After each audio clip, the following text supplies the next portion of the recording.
الرحیم ہم سورہ فاتحہ کا ترجمہ سماعت کر رہے تھے۔ ایاک نعبد و ایاک نستعین، ہم تیری ہی عبادت کرتے ہیں اور تجھ ہی سے مدد مانگتے ہیں۔ اہدنا الصراط المستقیم، تو ہی ہمیں سیدھا راستہ دکھا۔ صراط الذین، ان لوگوں کا راستہ، انعمت علیہم، جن پر تو نے اپنا انعام کیا۔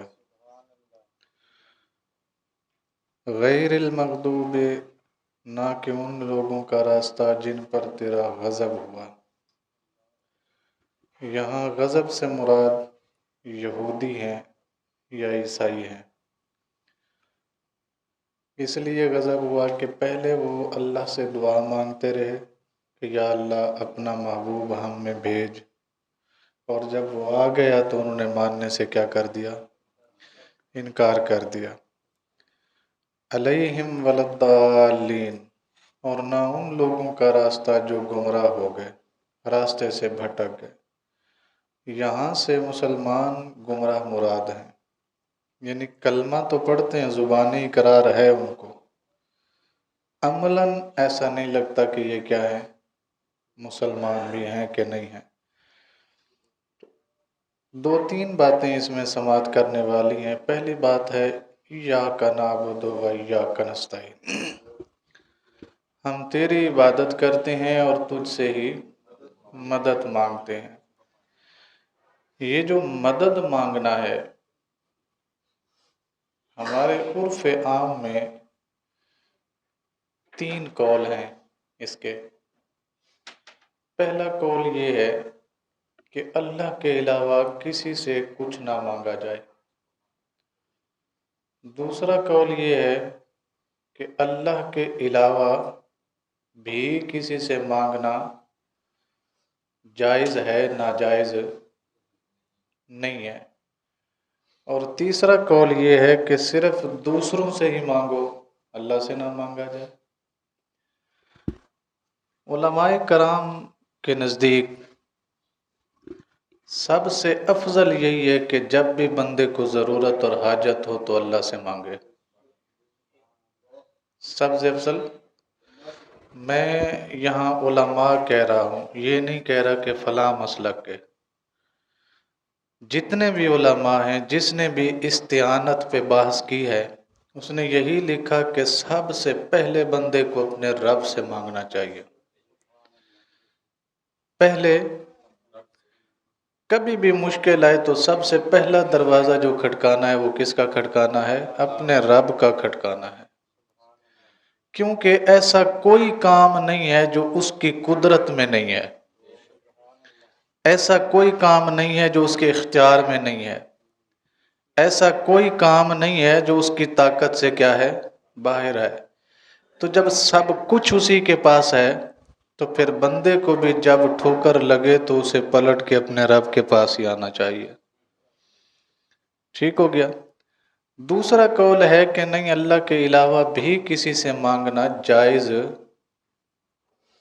ہے، ناجائز نہیں ہے۔ وہ یہ کہتے ہیں کہ دیکھیں اللہ تبارک و تعالیٰ سے تو انسان مانگتا ہی مانگتا ہے، لیکن ضرورت پڑنے پر ماں باپ سے بھی مانگتا ہے، ضرورت پڑنے پر بہن بھائیوں سے بھی مانگتا ہے، ضرورت پڑنے پر اپنے کولیگ سے بھی چیزیں لے لیتا ہے، مانگتا ہے۔ تو اگر آپ یہ کہہ دو کہ صرف اللہ سے مانگے تو پھر وہ کسی اور سے مانگے گا تو کیا ہو جائے گا؟ مشرک ہو جائے گا، اس کے پاس بچے گا ہی کچھ نہیں۔ تو اسے دوسرے کو مانگنے کا اختیار بھی ہونا چاہیے۔ بے شک ہم اللہ کی عبادت کرتے ہیں اور اللہ سے ہی کیا کرتے ہیں؟ مدد مانگتے ہیں۔ حقیقی مددگار اللہ ہی ہے، لیکن اللہ کبھی خود آ کر کسی کی مدد نہیں کرتا، وہ جب بھی کرواتا ہے اپنے کسی بندے سے ہی کرواتا ہے۔ تو لہٰذا اس کو جائز قرار دیں، ناجائز اور کفر یا شرک نہ کہیں۔ اور تیسرا قول میں نے آپ کو بتایا جو کہتے ہیں کہ اللہ کے علاوہ کسی سے مانگنا بھی کیا ہے؟ شرک ہے۔ ان تینوں میں سے سب سے افضل یہ ہے، میں پہلے بتا چکا ہوں، پہلے والا کون سا؟ اللہ سے۔ یہ جو عام جہال لوگ کرتے ہیں جی، جدوں بھی کوئی بیماری کا رہ جاوے پجو جی فلانے مزار تے جا کے داتا صاحب نو دسے ہو، خواجہ صاحب نو دسے ہو، فلانے نو دسے ہو۔ داتا صاحب خواجہ صاحب کی شان ہے، اس کو ہم انکار نہیں کرتے، لیکن اس میں پہلے تم نے اپنے رب سے بات کی ہے، وہ نہیں کرنا، سیدھا بھاگنا ہے جی میں اج جناب اے نہیں کر سکیا تے او دا مطلب ہے میں اتھے نہیں گیا تے انج میرے نال ہو گیا۔ تو یہ جو غلط توہمات ہیں، ان سے کیا فرمایا ہے علماء نے؟ منع فرمایا ہے۔ میں حوالہ دیتا ہوں، ہمارے جماعت کے بہت بڑے عالم دین ہیں، دنیا سے چلے گئے ہیں، اللہ ان کو جنت فردوس عطا فرمائے، مفتی غلام رسول سعیدی صاحب۔ انہوں نے قرآن پاک کی تفسیر بھی لکھی ہے، حدیث پاک کی تشریح بھی کی ہے، تو انہوں نے بھی یہی لکھا ہے کہ سب سے افضل طریقہ یہ ہے کہ اللہ سے مانگو، اس سے افضل کوئی نہیں ہے۔ اور اس کے اوپر انہوں نے حدیث دی کہ رسول کریم صلی اللہ علیہ وسلم کو جب بھی کوئی مشکل پیش آئی، آپ نے وضو کیا اور مصلی ڈھا لیا، نفل پڑھنے کے بعد اپنے رب کو کہا کہ یا اللہ میں اس مشکل میں ہوں، میری مشکل کشائی فرما۔ اور حوالے کے طور پر انہوں نے بدر کا حوالہ دیا کہ میدان بدر جب لگ گیا، سامنے 1000 کا لشکر، ان کے پاس تیر، نیزے، بھالے، پتہ نہیں کیا کیا کچھ، اور ادھر صرف 313۔ تو یہ ایک بہت بڑی مشکل سی ان 313 کو سنبھالنا۔ تو نبی کریم صلی اللہ علیہ وسلم کے صحابہ فرماتے ہیں ہم سو گئے پر اللہ کا نبی مصلی سے نہیں اٹھا، ساری رات اپنے رب سے کہتا رہا یا اللہ مہربانی فرما، میرے پاس صرف یہ 300 ہے جی، یہ سارا کچھ یہی ہے، آج مدد فرما۔ تو جب صبح کی نماز بھی ابھی نہیں ہوئی تھی، اللہ نے فرمایا محبوب وہ 1000 ہیں، 300 آپ کے پاس ہے، 1000 ہم بھیج دیں گے، تو آپ کی تعداد 1300 ہو جائے گی۔ اور رہا مسئلہ اوزار کا، ہتھیار کا، تو کوئی مسئلہ نہیں، آپ لکڑی کو بھی ہاتھ لگائیں گے تو ہم اسے تلوار بنا کے رکھ دیں گے۔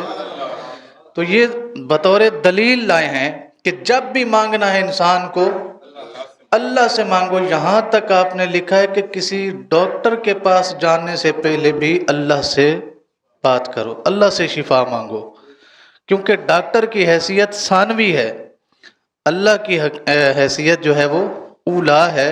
لہٰذا کسی بھی اور کے پاس، وہ چاہے ولی ہو یا غیر ولی ہو، اس کے پاس جانے سے پہلے اپنے رب سے بات کرو۔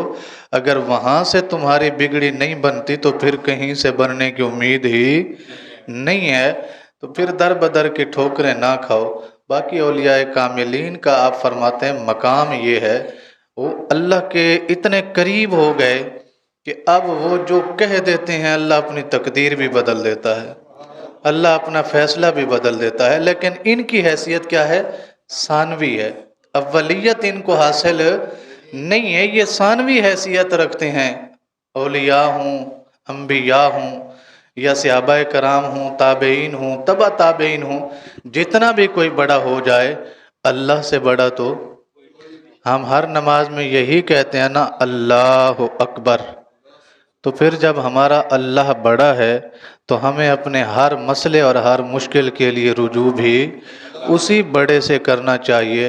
وہ نبی کریم صلی اللہ علیہ وسلم کا ایک فرمان بھی ہے، الناس یغضب حین یسأل واللہ یغضب حین لا تسأل۔ بندہ اس وقت ناراض ہوتا ہے جب اس سے کوئی سوال کیا جائے، اللہ اس وقت ناراض ہوتا ہے جب اس سے نہ مانگا جائے۔ جب اس سے سوال نہ کیا جائے تو اللہ کیا ہوتا ہے؟ ناراض ہوتا ہے۔ لہٰذا اپنے معاملات کو سب سے پہلے اللہ کی بارگاہ میں چھوڑ دینا چاہیے، اور جو اللہ فیصلہ کرتا ہے یقیناً وہ اتنا بڑا فیصلہ ہوتا ہے کہ انسان نے اس کے بارے میں کبھی سوچا بھی نہیں ہوتا۔ اللہ تعالیٰ سے دعا ہے اللہ تعالیٰ ہم سب کو رسول کریم صلی اللہ علیہ وسلم اور اللہ کریم کے بھیجے ہوئے کلام کو سمجھ کر عمل کی توفیق عطا فرمائے۔ آمین وآخر دعوانا ان الحمد للہ رب العالمین۔